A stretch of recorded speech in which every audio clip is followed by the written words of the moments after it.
So what I'm going to try and do, this is actually a reflection on doctoral education in a kind of quite wide sense. So I'm not just going to talk about the UK system.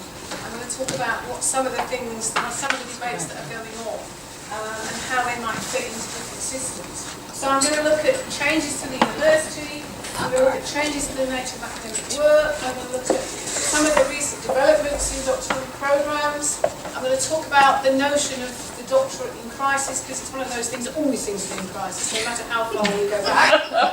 So it's obviously just perpetually crisis. So maybe that's just normal, and maybe if it was something else, it'd be, there'd be something wrong. And then just say a little bit about where the doctorate might be going. So, I mean, clearly, the landscape for doctoral degrees is changing quite fast, and there's a huge literature on this. I mean, as an editor of higher education, the Springer Journal, then I get a huge amount of manuscripts every month on doctoral education, many of which are fairly repetitive of ones you got the previous month. But occasionally there are some jewels of wisdom. And I mean, clearly the debate is about everything. It's about how you fund PhD students, it's about who applies and how you select them, it's about who supervises, it's about the kind of pedagogies we use, it's about student identities, it's about how you format the thesis, what should it look like, it's about sort of things like internships, which are now the fashionable feature in some countries, including the UK. It's about interdisciplinarity and where does that fit. And of course, one of the big debates is that in the past, the assumption was that basically the doctorate was about preparing people to become academics. But of course, now that's no longer quite the case. Firstly, there are things like professional doctorates and industrial doctorates, which very clearly are not aimed at that. But also, there are far more doctoral students than there are academic jobs in just about every system there is, except perhaps in some countries in Africa. But also, I think that it is quite interesting to look at doctoral education for what it tells us about what's happening to higher education systems generally, because I think that in a way at the moment it's still quite bound up with that. I mean, that may well change. But the kind of notion of the performative university, which Maria del Mar Pereira, in her very interesting ethnography of gender studies and academia in Portugal, has talked about the problems that induces in all of us, that we overproduce things. That's a kind of interesting notion about what else is going on, because one of the challenges, I think, for doctoral education is that for a long time academics regarded it as almost their secret garden of the curriculum. That this was something that you supervise, and it's not like teaching a class, it's a one-to-one relationship between the supervisor and the student, that somehow this was seen as the last kind of domain of academic freedom. But of course, if you end up, as is the case in many systems now, with lots of doctoral students, then somehow they're not special anymore, because they just become another chore. So instead of being something useful, because that in the sciences it's a bit different to social science or arts humanities, because they're kind of used as free labour in labs and so on. But in the social sciences and arts humanities, if you have a lot of research students, then you don't particularly regard them with any great affection or interest, because they're just another thing that you have to do. Because, there's like hundreds of chapters. And I was speaking to someone who, when I was at Bristol, the year that I left, I think I had 8 students who had their vivas in 6 weeks, and I had 18 students I was supervising, and that's not unusual, right? At that time it was an entirely postgraduate school, but even so, supervising 18 students, you kind of tend to get their projects muddled up with each other, because how are you going to remember which one's which, especially when they're somewhat similar anyway. So that's the kind of sense of where we might be heading, I think. The other thing I think to say is that if you look at the systems of doctoral education, now one can say there are masses of variations, there are, but there's essentially 3 systems. There's the European Bologna Doctoral Programme. So that's normally 3 to 4 years full time. It includes methods training, it includes an oral thesis defence, which might be open, as in most of continental Europe, or closed, as in the good old UK. And that doctoral 3rd cycle was introduced in the Bologna process as long ago as 2003, but many European countries didn't really adopt it until around 2007-8. Then there's the kind of North American system where you have a completely separate coursework component, which is assessed by a comprehensive examination, and then you go on to the thesis That also has a normal defence. It can take up to 7 years, even for somebody who's full-time. Then you have the Australian system. Now the Australians will tell you, and they are one of the biggest producers of articles on PhD, because those are the ones I get, every week or every month, that the biggest problem with the Australian system is that they don't have an oral defence. So I'm sure some of you have examined Australian PhDs, and it's quite frustrating, isn't it? Because you make comments on this thing, you send it back, but you have no chance to interact with the student.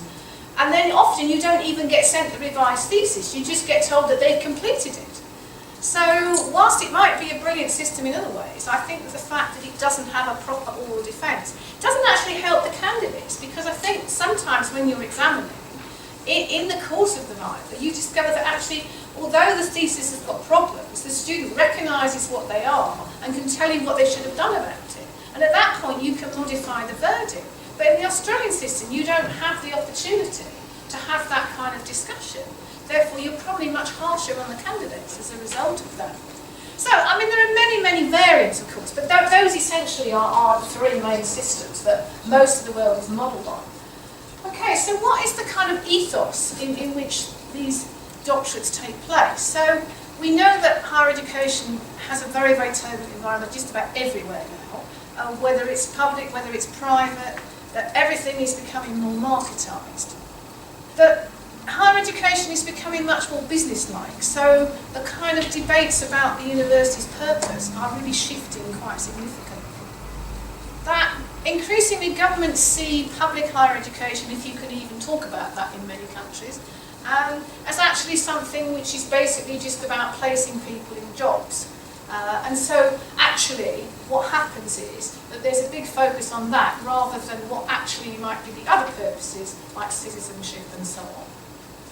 And there's a highly managed top-down approach by manager academics, and that also doesn't help because that means that no one's thinking about the people who actually do the work in the system, which is the academics and the administrators.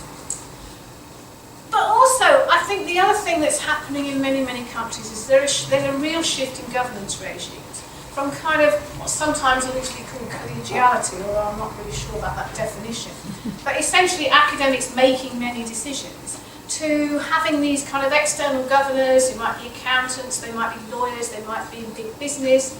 Now, it's a very interesting survey by some Portuguese academics which did a survey of kind of rectors and vice chancellors in the European system and found that what they all hoped for was that these people were non-interfering friends. But my theory is that they're rapidly becoming very interfering friends, particularly in the UK system where they now have to sign off the quality assessment regimes. So, our head of audit committee told us confidently when he'd started to look at this that he could streamline all our quality procedures at once. And I thought, but you don't even know what we do. How could you possibly think that you could tell us how to reorganise it? But also, the other thing that we've got now with massification is enormous diversity in the composition of students. There's a lot of diversity in staff cultures, but at the same time, everyone's trying to talk about this global outlook, except of course Britain, which with Brexit wishes to look inwards rather than outwards. Also, clearly there's a lot more use of digitisation and mobile technologies. If I have to sit through one more management away day where somebody from an advertising agency tells me about digital natives, I'm probably going to scream because I don't actually know if they exist. I went to a seminar in our Students' Union a couple of weeks ago, which is a very interesting seminar about feedback, and it was supposed to be students and staff talking about what is feedback and what do we do with it. And one of the things that came out in the discussion was that many of the student reps who were there said most students are so terrified they won't see their personal advisor, they won't answer a question in a lecture, they won't answer or speak in a seminar, and they won't go and see anybody. So this is the digital natives who think they can change the world with their phone and never get lost, apparently. Well, there's plenty of lost students on our campus, I don't know about this one, but so a lot of that I think has been overdone, although clearly there are elements of that. And of course students are increasingly instrumental, although Richard Budd's comparison of UK and German undergraduates is really interesting on that because he unpicks what the different aspects of that are. And clearly the German students don't actually operate in a market system, so they tend to go to the local university. But even some of the students in the UK actually did see that there might be some value in things which were not just focused around a consumption attitude to higher education. I'll just give you a few pictures of universities. On the left-hand side, that's University of Lisbon. On the right, which has got 70,000 students and is the biggest university in Portugal. And Hamp University in Finland is a university where I'm on the advisory board. That's an applied science university, quite small, 5 campuses. All their students do vocational courses. And the last time I was there, which was about a month ago, they took us around a little kind of look at their shoe-making department, which is absolutely fascinating. It's got some amazing shoes, and all the students are starting all their online sale of kind of bespoke shoes. So they have some quite interesting stuff, but it's very, very different to a conventional university.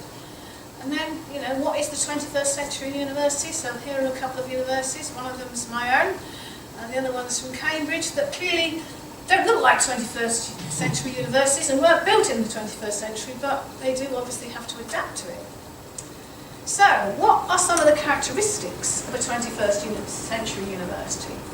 Well, firstly, increasingly, there seems to be a polarisation around either being research-oriented or being teaching-oriented, despite the big debate about the relationship between the two. Massification has affected almost all higher education systems. Universities can be public, they can be private, they can become some kind of hybrid. But everybody's now talking about markets, although some of them are actually fixed markets. So, for instance, if you look at the kind of what the higher education bill has been trying to do in particularly England, because Scotland, Wales and Northern Ireland have a bit more sense, is that there's all this emphasis. We don't actually need any more provision because the demographic downturn means that there aren't that many students, but actually what the higher education bill tries to do is to encourage these so-called challenger universities. I think that comes from the debate about banking, where you had challenger banks, and that they're sort of in competition with the public incumbents, who presumably, apart from Oxford and Cambridge, which is the only thing most people in the cabinet understand, that's what the current administration wants. But also, increasingly, the private interests of students are overtaking knowledge for knowledge's sake, because nobody really wants to do that. That's far too kind of problematic and long-term. So what you're interested in is getting through your degree as quickly as possible. And I believe that will now be possible not only to do a 2-year degree, which is possible now. Buckingham in the UK does that already. But you will only have to pay £14,000. Not only, actually 2 years, a compressed degree for £14,000 doesn't strike me as much of a bargain, to be honest, but we will see. Maybe they'll advertise them on eBay or something. I've talked a bit about digital technologies and social media, and I think increasingly e-learning isn't just separated out as just being for distance learners, it's increasingly blended, not necessarily in all systems. I think the Australian system is one of those which has actually merged them so much you can hardly tell which is which. We also have kind of multi-skilled staff, including administrative staff as well as academics, but Bruce McFarlane has argued that academics are being de-skilled by some of those posts. And there's a debate about administrative staff, their professionalisation, what power they have, and what they're actually able to do and not able to do, and who values what they do.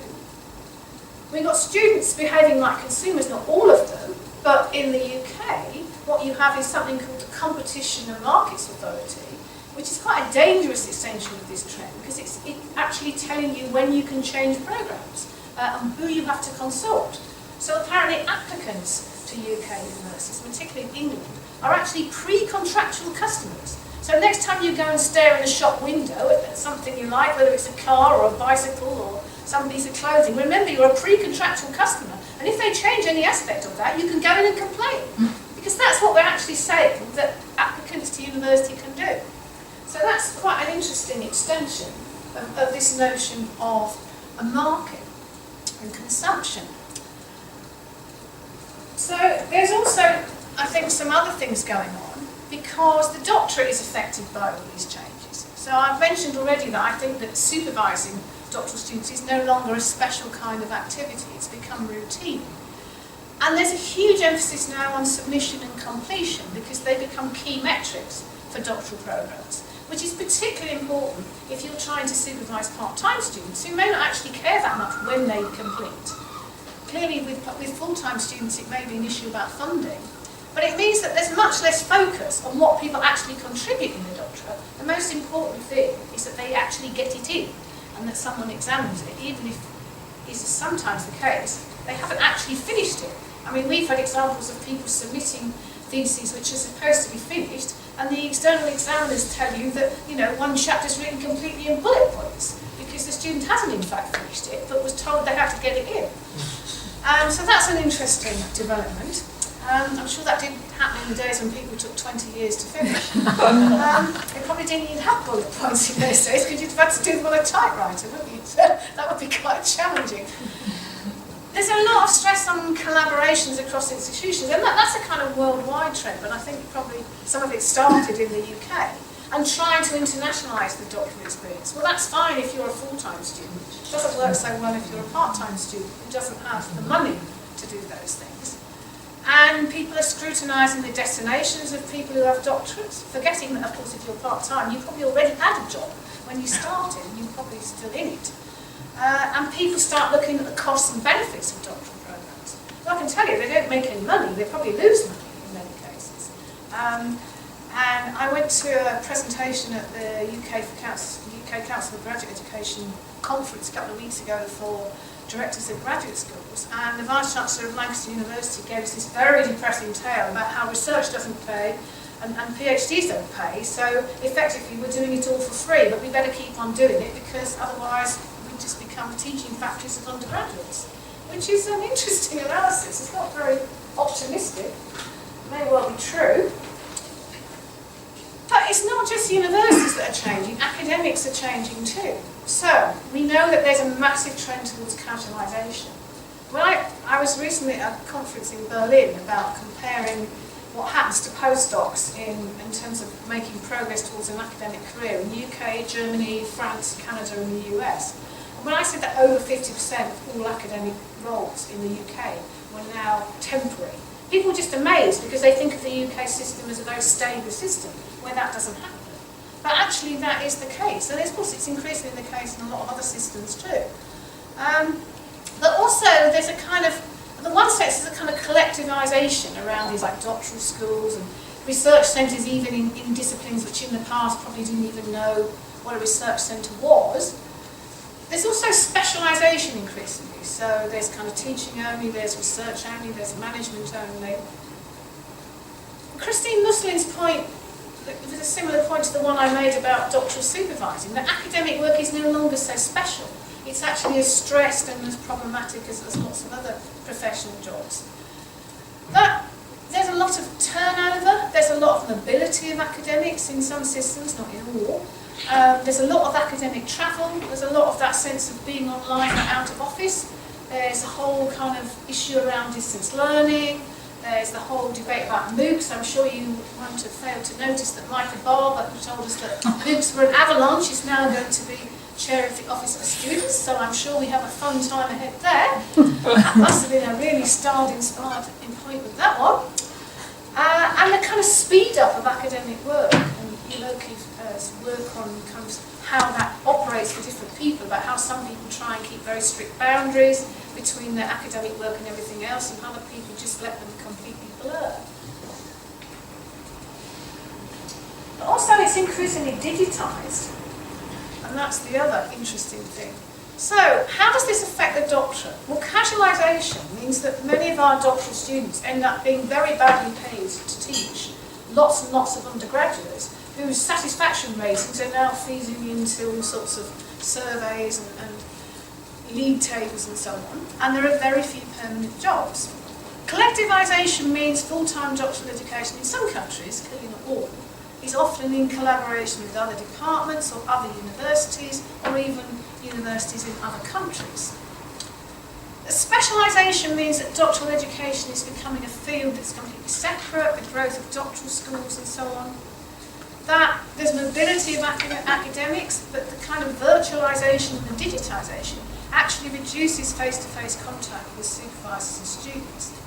And the speed up, as I've already mentioned, is that supervisors have a lot more students, a much greater pressure for submission and completion and publications. In fact, in some disciplines like psychology, people have already, when they come out of their undergraduate degree, got several publications. So presumably by the time they actually get to the doctorate, they've got a whole fistful of these things. Interesting to look at where, this is just a kind of European analysis, but it's actually looking at belonging doctoral programs in different countries, in which you can see that Germany has the most, followed by Austria. So that's quite interesting. Luxembourg, which is a tiny little country, has a huge number too. It's not an obvious pattern actually, that. UK is somewhere in the middle. Oh, there, yeah. Oh, Norway. So, and again, there are some interesting patterns. So, in Switzerland and Sweden, the graduation rates are quite high. The relative increase in the number of doctoral students is the highest in the Slovak Republic and Portugal. In 2009, women got 46% of the OECD average of total doctoral degrees, but in science and engineering, there's still much fewer. There are one or two exceptions, Iceland and Portugal, both of which are quite small systems. The largest share of new doctoral degrees, as you might guess, is in science and engineering, followed by the social sciences for men and by health and welfare for women. The absolute number of science and engineering doctorates has increased very significantly since 2000, but the share is now declining. I guess partly that's about funding, because with science you need equipment, and if you don't have funding, they're either for the students or for the academics, then you actually can't do a lot of those things. The USA, as you might guess, because of the size of the system, is the largest single contributor of new doctorates, with nearly a quarter of the 89,000 total in 2009, followed by Germany, the UK and France. The 20 EU countries combined account for more than half the number of OECD doctoral degrees in science and engineering. So all those people who argue that Brexit was so great for universities simply don't understand what they're talking about, but then we know that, don't we? So, who does the doctorate? What kinds of knowledge are privileged? So, we know there's a lot of variation by discipline. In most, but not all STEM subjects, doctoral candidates are more likely to be male and more likely to be full-time. Biosciences is a difference, that there are a lot of women who actually are doctoral students, but if you start looking at postdocs and then academics, then that falls off a cliff.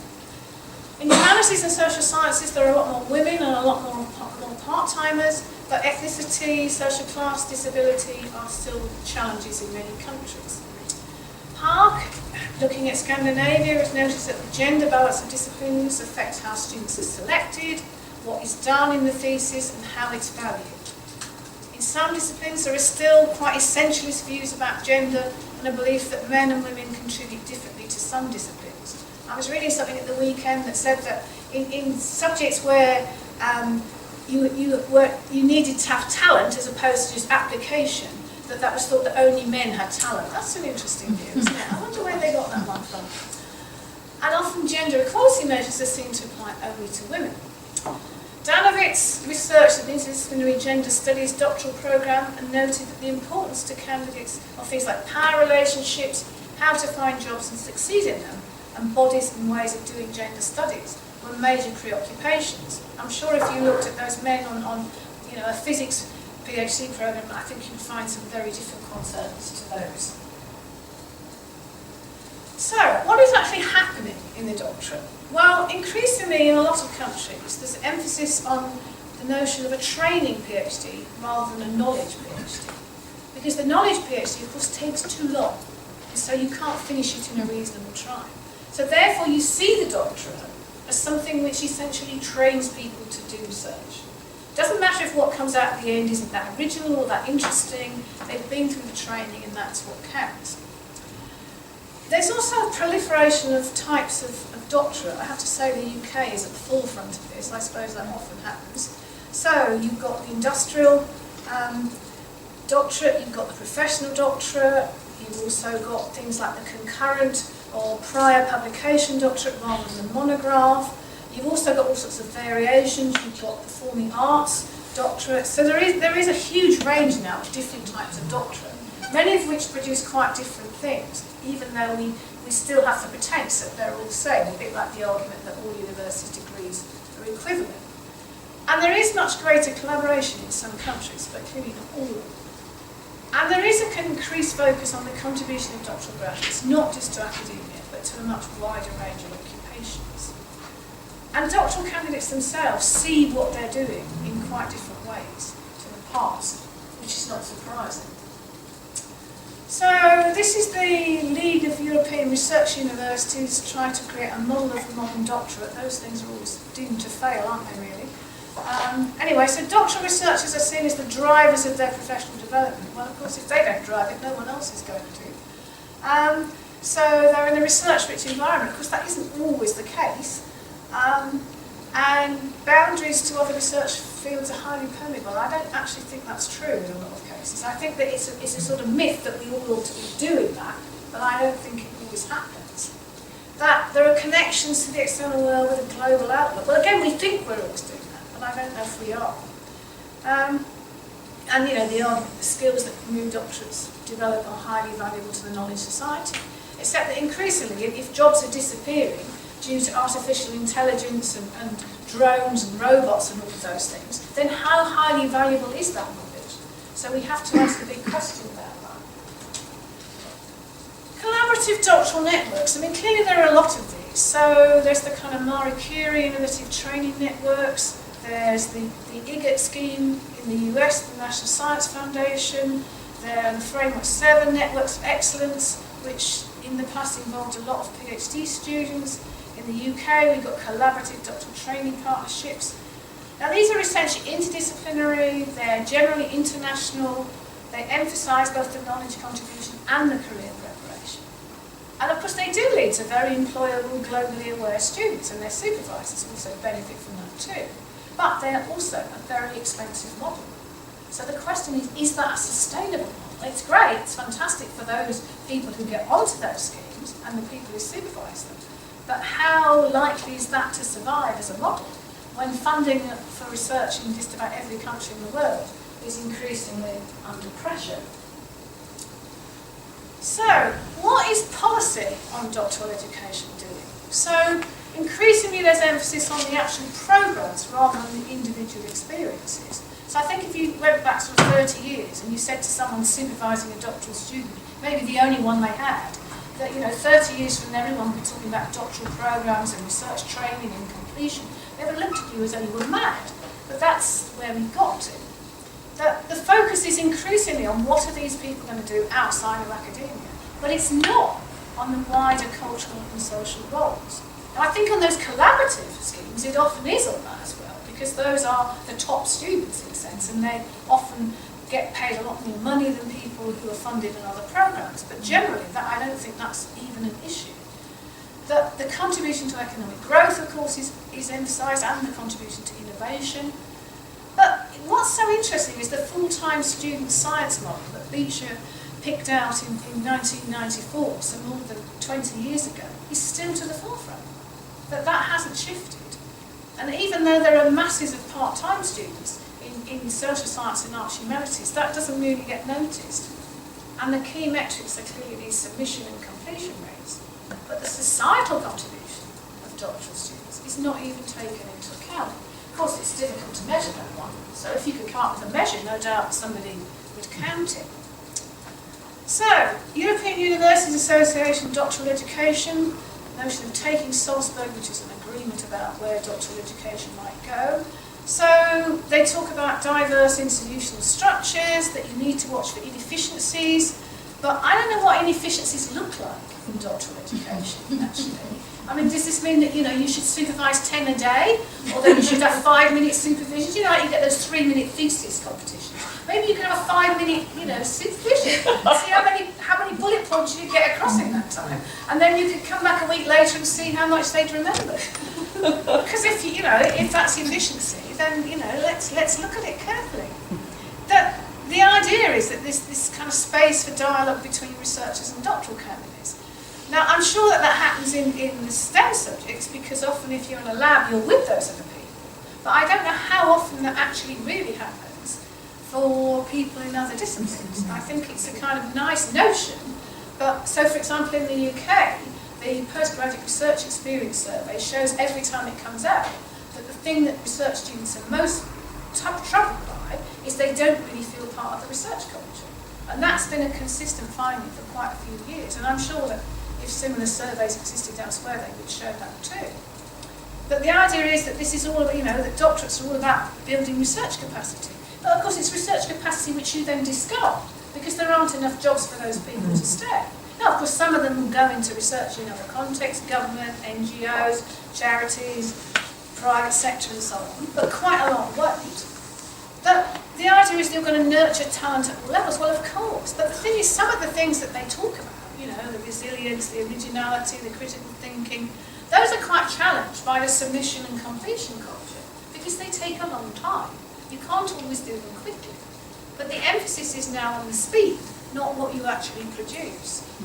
That people talk about research integrity, that's the new fashionable term for ethics. It used to be good ethics, you understand, but we've moved on. And that obviously people have to kind of think about digitisation, and that the doctorate is fostering open access research. I'm not sure it is, actually. I think the whole question about what constitutes open access is a mess internationally. And the so-called gold and green routes are both a mess for different reasons. And actually, where open access is really taking place is where people are sharing illegal copies of publishers' PDFs on all kinds of sites. But as increasingly those sites are being bought by Elsevier et al., that means that they will actually stop you doing that fairly soon. So even the one route that people did have is not really open. And of course it's true that universities have these repositories, but actually the search for articles on repositories can drive you mad. Because sometimes you get to the article, you still can't see it, even though it's supposed to be freely available, because it's still behind some kind of firewall. So I'm really not sure that doctoral education is fostering open access. I wish it was, but I'm not sure it is. There's a mass of books. It's not only articles, there's a huge number of books coming out on doctoral education, some of which are quite interesting, some of which probably it's better if they haven't been written. I'm not necessarily referring to those two, by the way. So there are a lot of criticisms of the doctorate. As I say, this has been going on a long time. So there's the thing about, it's not a preparation for academic work anymore. And some people say, but it doesn't prepare for anything else either. There's the argument about the monograph-based thesis. Is this a good thing, a bad thing? Is it only suitable for certain kinds of students? There's the argument about the oral defence. So the Times Higher in the UK has had a long campaign about it hates the oral defence. Given that most of the journalists don't even have a doctorate, it's interesting how they have this kind of notion that somehow it's a bad thing. Of course it's subjective in some disciplines, because everything else is. But not having the oral defence, as in the Australian system, doesn't seem to me to then lead to anything better. In fact, it leads to something worse. Now, some people are talking about increasingly doing collective supervision. Yeah, if you could do the 5 minutes collective supervision, you could see all the doctoral students in 5 minutes a week, couldn't you? And that would leave the rest of the week to do other things. But realistically, that's probably not quite what's going to happen. And somebody, this is the Vice-Chancellor of Middlesex University, Tim Blackman, has made the argument quite recently that the professional doctorate could wipe out the conventional doctorate. But if you look at the dropout rates, and if you look at the cost of those and the refusal of employers to pay for it, you can see that actually that might not be very likely. And of course doctoral structures can be small and isolated, with tiny discipline-based graduate schools. But it may be that the products of those enjoy an atmosphere that people in those bigger collaborations and bigger groupings don't have. So that although they might be, quote, inefficient, they might not necessarily be seen as inefficient or unhelpful by the people who are actually in them. So the notion of a doctoral crisis, and this is, well, that's just the title of many articles, but I just gave one example there, Cuthbert and Moller. Cuthbert is the convener of the Australian Graduate Research Organisation, which is linked to their directors and deans of graduate schools. So there's a shift in policy focus from efficiency to the skills of doctoral graduates. I'm not sure if that's really true, actually. And we've been through the kind of preparation for academic work argument. There are questions about what originality means. Well, that's been going on a long time. And some people have done pieces of research. I think Vernon Trafford has done this piece of research, which I think is quite unethical, where he draws on all the vivas that he's ever officiated on. I'm sure that he didn't tell them at the time that he was going to use them for his research, and said that many theses don't even make a comment about what the contribution to knowledge is. But that doesn't mean that it doesn't come up, just because it's not mentioned in the actual text. Clearly, we've already talked a bit about the proliferation of different doctoral types. But there's also the question about do different kinds of doctorate, like the performing arts doctorate versus, let's say, the PhD by publication or the PhD by articles and the monograph, do they actually have equivalent outcomes or are the outcomes different? And are doctorates a new form of credentialism? Because actually the employability rate is quite good, but that doesn't necessarily mean very much. So why do we still have the doctorate? Tradition? Contribution to the knowledge economy? Developing expertise? That scientists need research student labour? And the right to award research degrees is a symbol of the university's autonomy. For how long? So what could we change? We could look at who we recruit with greater selectivity. We could look at how we fund. We could have fewer but more generous stipends. We could look at how we train and supervise. We could offer more international experience, but obviously that's expensive. We could look at preparing doctoral candidates for things like citizenship and social and cultural and political roles, as well as careers. And we could look at that whole notion of co-production of knowledge, which as and often others have talked about as being one of the important changes in what universities do in the 21st century. We could talk about the different roles of doctoral students. I won't go into all of that, but that's quite an interesting argument that some people do still see doctoral students as stewards of their disciplines, whereas other people see them as future leaders in a whole range of fields. So quite a big variation in how people see that. And I think that is quite a complicated argument, so I won't say. But I think what's interesting is in different countries, doctoral candidates have different ideas about what they want to do. And it might be remembered, and I said this earlier actually, that professional and industrial doctoral students already have jobs. And so this debate about jobs is not really applicable to them. So, where are we going? How might it be different in the future? More organisational forms, possibly disassembled with degree validation separated from recruitment and teaching. We might have cooperative campuses, we might have elite campuses side by side with private operators, those challenger institutions as they're called in the higher education bill. We might have a higher focus on undergraduate programmes with fast, efficient delivery, so get rid of doctorates. We might have very few permanent staff, so could we have robot tutors in rented rooms? That would be quite efficient. Or drones, perhaps drones could do little packages of learning to any place you care to reach. It could be a car park, could be the M25, could be a ferry. Are they going to become technology driven rather than technology informed? Digitisation of everything, learner analytics could replace personal tutors. You just do a quick calculation on the database and there you are. That research could be done by artificial intelligence. It probably wouldn't be very good research, but I'm sure it could do something. That if flipped lectures become the norm, then the production of materials and teaching will completely get separated, and research-informed teaching might be only for the elite. So can we unbundle the doctorate? It's already possible to separate the different phases out, I think. You know, you can set out the research and development of generic skills, you can separate out the training, research methods training, you can separate out what the supervision consists of, that you could outsource all the kind of field work and archival work and laboratory work, that you could have a mix of personnel and actual personal and casualised contracted academic supervisors, or you could use online monitoring so that you see when they sit down to their machine, and you see when they get up, you see what they've produced, how many words, are they, you know, you could look for key metrics in the words. You once had a little project on how to find out if articles were high quality by looking for keywords. That cost quite a few millions of euros, but failed, I think, in the end. And all you'll need is a validating institution to award the degree. So maybe in future you can go to the airport and buy a kit for doing your doctorate. You will activate it with a credit card. And then you have a 5-minute supervision, a 3-minute thesis, and the whole thing's over. And therefore, ending the debates about completion rates. So, I've looked at organisational changes to the university, I've looked at changes to the nature of academic work and how they've affected doctoral degrees. I've looked at recent developments in features of doctoral programmes and participants, types of doctorate, collaborative programmes, changing roles.